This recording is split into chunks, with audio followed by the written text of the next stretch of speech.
하나님 말씀은 사무엘하 3장 6절에서 11절까지입니다. 사무엘하 3장 6절에서 11절까지 같이 읽겠습니다. 사울의 집과 다윗의 집 사이에 전쟁이 있는 동안에 아브넬이 사울의 집에서 점점 권세를 잡으니라. 사울에게 첩이 있었으니 이름은 리스바요 아야의 딸이더라. 이스보셋이 아브넬에게 이르되 네가 어찌하여 내 아버지의 첩과 통관하였느냐 하니 아브넬이 이스보셋의 말을 매우 분하게 여겨 이르되 내가 유다의 계머리냐. 내가 오늘 당신의 아버지 사울의 집과 그의 형제와 그의 친구에게 은혜를 베풀어 당신을 다윗의 손에 내주지 아니하였거늘 당신이 오늘 이 여인에게 관한 허물을 내게 돌리는도다. 여호와께서 다윗에게 맹세하신 대로 내가 이루게 하지 아니하면 하나님이 아브넬에게 벌 위에 벌을 내리심이 마땅하니라. 그 맹세는 곧 이 나라를 사울의 집에서 다윗에게 옮겨서 그의 왕위를 단에서 브엘세바까지 이스라엘과 유다에 세우리라 하신 것이니라 하매 이스보셋이 아브넬을 두려워하여 감히 한마디도 대답하지 못하니라. 아멘. 전쟁이 있는 동안에 앞에서 3장 1절에서 다윗은 강해져 가고 사울의 집은 약해져 갔다.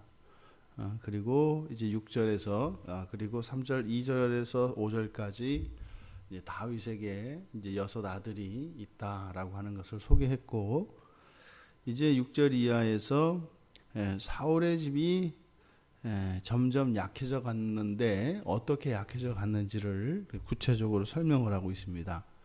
사울이 죽고 난 뒤에 아브넬이 군대 사령관이었던 아브넬이 점점점 이제 실권을 쥐게 되었습니다.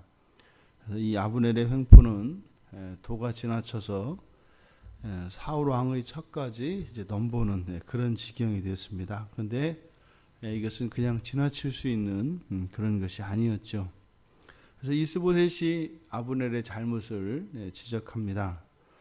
그랬더니 아브넬이 돌변해서 이제 이스보셋을 배신하고 다윗을 돕겠다고 선언한 그런 내용입니다. 그러니까 지금 기울어가는 사울의 집안, 사울 집안의 그 마지막 모습을 지금 그리고 있는데, 여기에서 이 아브넬에 대해서 좀 우리가 살펴볼 필요가 있습니다.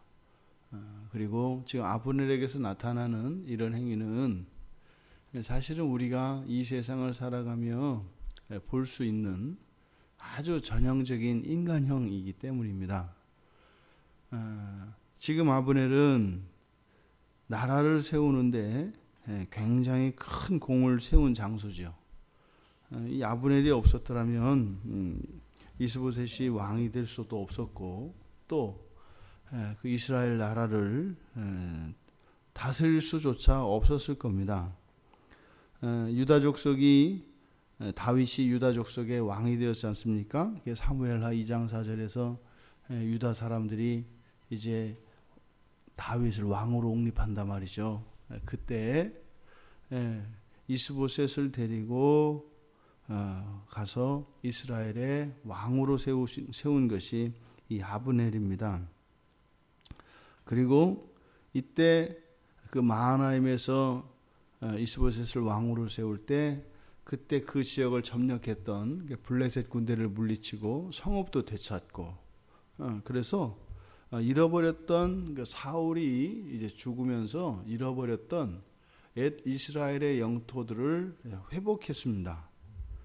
그래서 실제로 이스보셋이 왕이 될 수 있었던 것은 아브넬 때문이고, 또 왕이 되어서 그 왕의 권세를 누릴 수 있는 그 첫 번째 공로가 아브넬입니다. 그래서 아브넬은 이스보셋에게 있어서 보호자이기도 하고 힘의 원천이기도 한 거죠. 근데 그 정도 힘을 가지고 있으면 분명히 아브넬이 자기가 왕이 될 수도 있었습니다. 그런데 왕이 되지 않았어요. 그러니까 그에게는 어느 정도의 이런 충성심이 있는 것은 틀림없습니다. 그런데 그가 이렇게 많은 공을 세웠고 다른 사람들로부터 그렇게 존경을 받고 또 순종을 얻어낼 수 있을 만큼 그런 강력한 리더십이 그에게 있었습니다만, 이러한 그 공로와 헌신, 이것은 순수한 충성심이라기보다는 자신이 그러한 공로에 대한 보상, 그리고 그것에 대한 대가를 요구하고 있었던 것임을 우리가 알 수 있습니다. 그게 바로 지금 사울의 첩과 통관한 사건을 통해서 그것을 종합적으로 나타내는 거죠. 그러니까 사울의 첩과 이렇게 통관할 정도면 그 나머지 생활은 뭐 안 봐도 뻔한 겁니다. 그러니까요, 틀림없이 많은 공을 세웠고 개국공신이고 절대적인 왕의 후원자인 것은 틀림없습니다만, 그렇게 해서 충성스러운 그런 신하로서, 군대 장관으로서의 자리를 차지한 것이 아니라, 그렇게 자기가 세운 공로를 근거로 해서 자기의 삶 속에서 그에 상응하는 어떠한 유익이나 권리를 요구하고 있었던 것으로 보인다 이 말입니다. 그러니까 오죽하면 왕의 첩을 통과할 수가 있었겠습니까? 그러니까 이런 행위는 사실 일반 사람들도 사실은 저지르면 안 되는 상식 이하의 이제 그런 일이지요. 근데 이렇게 상식 이하의 일을 저지를 수 있는 경우는 두 가지예요. 그 사람 자체가 상식 이하의 사람이든가, 또 하나는 지나친 자기 공로의식입니다. 이렇게 자기 자신의 공로의식이 지나치게 크게 되면 그렇게 상식 이하의 일을 해도 될 것 같다라고 하는 생각을 하게 되어 있습니다. 사람들은. 그래서 이렇게 점잖은 사람이, 그리고 아주 인격적이고 훌륭한 것 같았던 사람이 어느 날 그렇게 상식 이하의 이러한 행동들을 하고 범죄하고 할 때는 그 자신의 공로의식이 그 사람을 그렇게 만들어버립니다. 그러니까 지금 아브넬이 과거 사울의 곁을 지키고 또 이스보셋을 왕으로 세우는 이것은 분명히 어떤 충성심이라고 하는 그런 동기가 분명히 있었던 것이면 틀림없습니다. 그런데 그것이 순수한 것은 아니었다. 이와 같이 훌륭한 일을 하고 큰 공을 세워놓고도 그것에 대한 자기 공로의식이 크게 되면 오히려 그 공로로 말미암아 죄를 지어 그 공로를 사람들한테 인정받아야 되거든요. 칭찬받아야 되거든요. 그래야 마땅하죠. 그런데 오히려 자기가 세운 그 공로 때문에 그것이 자기를 먹어버려서 오히려 범죄함으로 사람들의 지탄이 대상이 되고 하나님께 벌을 받는 이런 일들이 일어나게 됩니다. 공을 세웠으되 그것이 나라와 그리고 사울 왕의 아들 왕자이고 이제 왕으로 세운 이스보셋에게 그 충성 공로의 목표가 있었더라면 그가 이렇게 범죄하지 않고 훗날 성경에 아주 충성스러운 자로 하나님께 인정을 받는, 사람들에게 인정을 받는 그러한 인물로 성경에 기록되었을 것입니다. 그러니까 그가 지금 해야 되는 것은 더 큰 공을 세우거나 무슨 인격을 더 수양하거나 하는 것이 아니었어요. 다만 자신이 했던 그런 공로들의 어떤 대가나 보상을 요구하지 않고 순수한 마음에서 그렇게 했더라면 역사적인 인물로 남았을 것인데, 그 일신의 작은 영달과 편리, 지금 여기에서는 정욕의 눈이 어두워서 그렇게 목숨을 걸고서까지 싸우지 않았겠습니까? 블레셋 군대들을 싸워서 그 성읍을 되찾고 할 때 얼마나 위험한 순간들이 많았겠어요. 그러함에도 불구하고 이런 작은 정욕 때문에 모든 것을 잃어버리고 잃어버린 정도가 아니라 범죄하게 되는, 이것이 우리들 마음속에도 이게 충성에서 배신으로 돌아가는 이 일이 도대체 나는 변하지 않았고 내 마음이 바뀌지도 않았는데 이런 결과를 낸다 이 말입니다. 그때 아브넬이 잘못되었다라고 하는 것을 이스보셋이 지적을 하지 않습니까? 그러면요, 그때 돌이켰으면 되거든요. 그런데 아브넬이 이스보셋의 그 지적에 대해서 매우 분하게 여겼다 그래요. 그러면서 뭐라고 이야기하냐면 내가 유대의 개 머리냐? 이게 이제 굉장히 비하하는 겁니다. 여기서 개라고 하는 것은 유대인들에게 있어서도 아주 천박하고 아주 부정한 동물입니다. 왜냐하면 여기서 개라고 하는 것은 뭐 키우는 개도 있겠습니다만 이런 들개들이 시체를 먹기 때문입니다.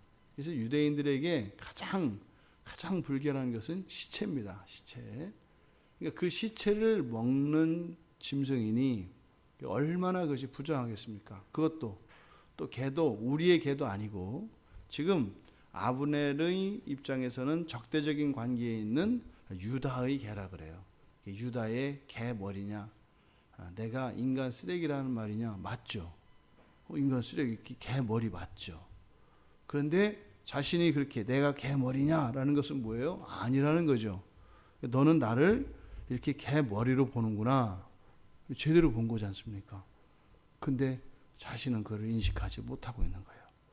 그러면서 자신의 공로를 쭉 이야기합니다. 내가 이러한 공을 세웠는데 어떻게 나에게 이럴 수 있는가? 여러분 보십시오.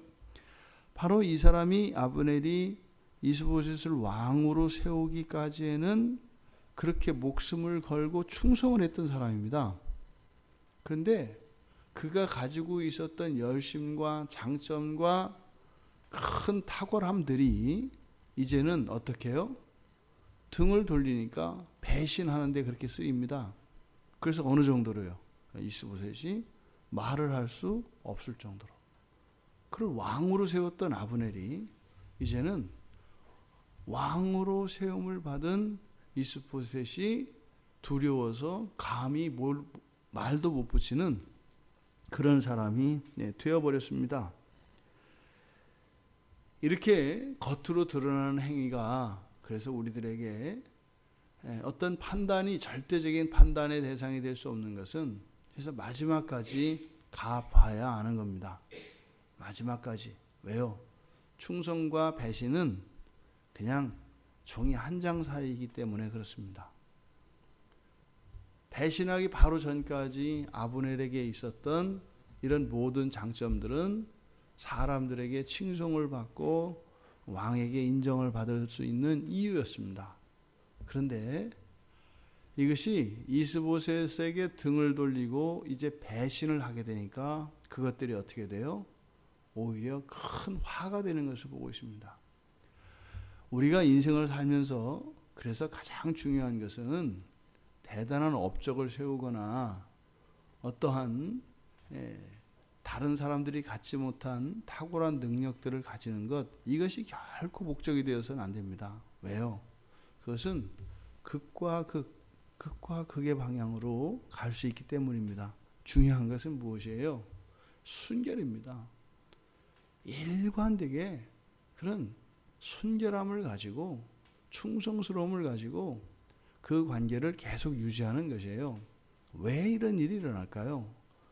이것은 마음의 중심에 어떤 상대적인 가치관이 있게 되면 언제든지 이렇게 변할 수가 있는 겁니다. 그런데요, 마음의 중심에 절대적인 기준, 절대적인 가치관이 있게 되면 변하지 않는 겁니다. 그러니까 저 사람이 변할까 안 변할까, 또 그런 사람이냐 아니냐, 그 사람 존재가 그렇게 그런 결과를 만들어내는 것이 아니라 어떤 기준을 가지고 있느냐가 그렇게 만들어낸다 이 말입니다. 그러니까요, 이 세상에 있는 모든 사람들은 언제든지 배신하고 등 돌릴 수가 있다 이 말이에요. 충성과 배신 사이에서 아브넬에게 일어났던 이런 극적인 반전, 그것은 그의 마음의 중심에 절대자이신 하나님이 있지 않고 사람이 있었기 때문입니다. 우리도 마찬가지입니다. 이 세상에서 우리가 맺는 모든 관계, 또 우리가 하는 모든 일들, 이것의 중심이 하나님이 아니면 하나님밖에 절대자가 없단 말이에요. 변하지 않는 분은 하나님밖에 없어요. 그러니까 하나님이 이유가 되지 않으면 모든 것은 언제든지 중단될 수 있고 포기될 수 있고 오히려 반대로 적이 되어서 원수가 될 수도 있다는 사실입니다.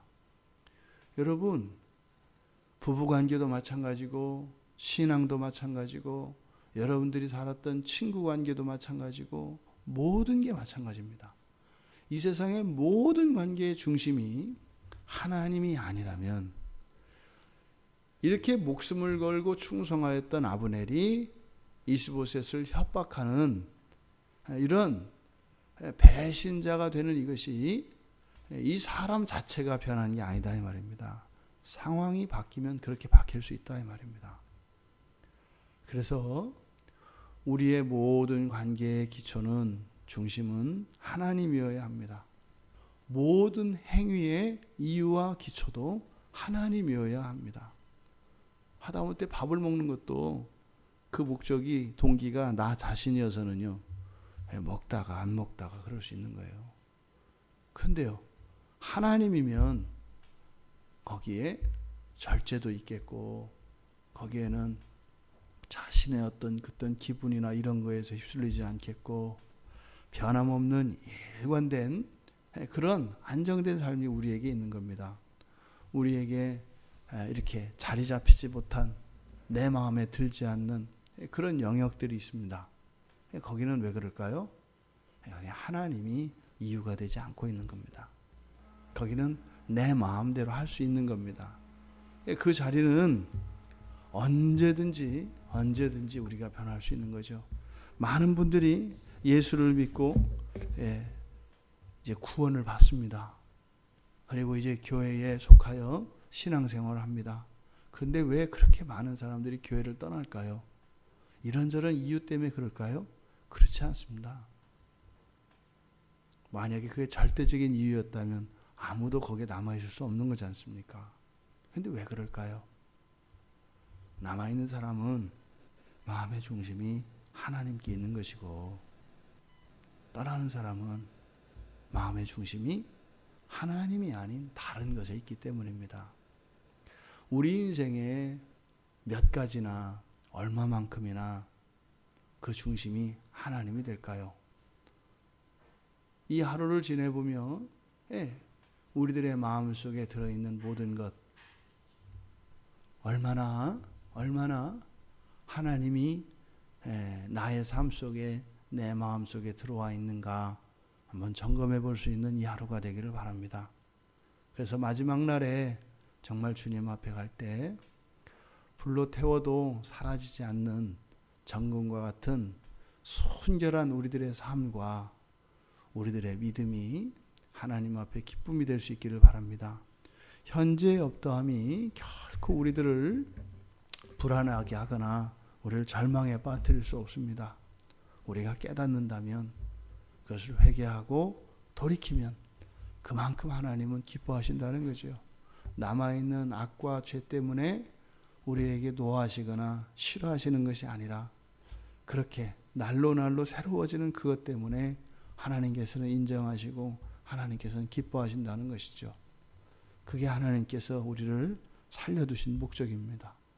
오늘 하루 우리의 삶 속에 하나님이 아닌 다른 것이 이유가 되고 목적이 되었던 이 모든 것들 발견할 수 있는 하루가 되기를 바라고, 또한 그것을 아브넬과 같이 오히려 아니다라고 이렇게 부인하는 것이 아니라 정직하게 인정하고 나의 그러함, 그것을 하나님께 고백하며 은혜를 구해서 그 은혜가 임하여 나의 삶에, 나의 내면에 모든 영역 안에 점점 하나님으로 채워지는, 그래서 어떤 환경이나 사람들에 의해서 이렇게 요동하지 않는 굳건한 바위와 같은 삶으로, 바위와 같은 그런 마음의 중심으로 살아갈 수 있는 우리 모두가 되기를 주님의 이름으로 축원합니다.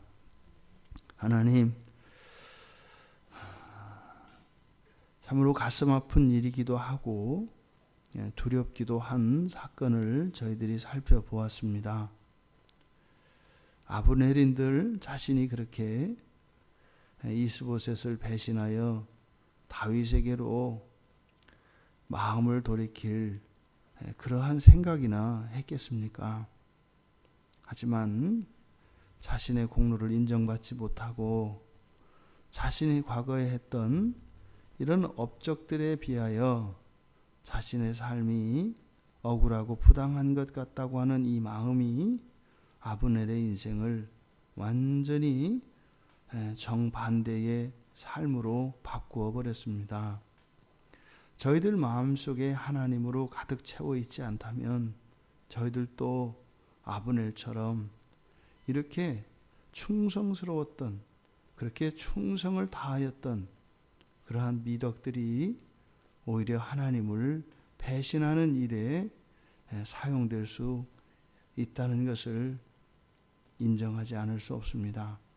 죽는 날까지 저희들의 신앙의 순결을 지킬 수 있도록 도와주시고 저희들의 삶의 모든 것이 하나님이 이유가 되고 목적이 되게 하여 주셔서 죄가 저희들을 다스려 하나님을 떠나며 또한 저희들의 충성스러운 삶을 배신자의 삶으로 바꾸지 않도록 은혜를 더하여 주시옵소서.